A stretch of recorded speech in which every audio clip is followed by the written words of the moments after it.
नमस्कार मित्रांनो, आजचे काही मराठी सुविचार.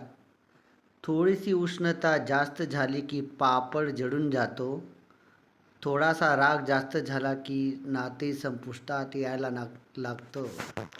मित्रांनो, थोडीशी उष्णता जास्त झाली ना पापड जळून जातो, तसं थोडासा राग जास्त झाला ना नातं संपुष्टात यायला लागतं. पुढचा सुविचार आहे, नात्यांना जर शेवटपर्यंत टिकवायचं असेल तर नात्यांना लहान मुलासारखं निस्वार्थ भावनेनं जीव लावायला शिका. नात्यांना जर शेवटपर्यंत तुम्हाला टिकवायचं असेल ना, नात्यांना लहान मुलांसारखं निस्वार्थ भावनेनं जीव लावायला शिका. जर तुम्हाला स्वतःचं भलं हो असं वाटत असेल तर नेहमी दुसऱ्याचं चांगलं हो हा विचार नक्की करावा. दुसऱ्याचं भलं व्हावं हा विचार नक्की करावा.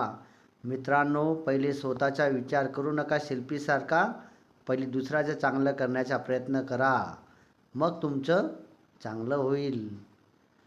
फुलासारखं जर सुंदर दिसायचं असेल तर ऊन वारा पाऊस सर्व सहन करावंच लागेल. तुम्हाला जर वाटत असेल त्या फुलासारखं तुम्हालाही सुंदर दिसायचं आहे तर तुम्हाला ऊन वारा पाऊस या गोष्टी सहन कराव्याच लागतील. लक्षात ठेवा.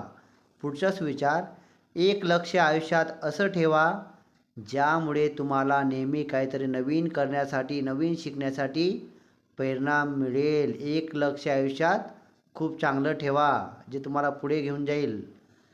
तुमच्या 2 वेळ जेवणाची जे सोय लावतात ना त्यांना सर्वात अगोदर जीव लावा. पुढचाच विचार आहे, पुस्तकं व चेहरा वाचायला जर तुम्ही शिकलात ना आयुष्यात तुम्हाला कुणीच फसवणार नाही. पुस्तकं व चेहरा वाचायला जर तुम्ही शिकलात ना आयुष्यात कुणीच तुमची फसवणूक करणार नाही. मित्रांनो, सुविचार आवडले असतील तर 2 मित्रांना नक्की पाठवा. ऐकल्याबद्दल धन्यवाद.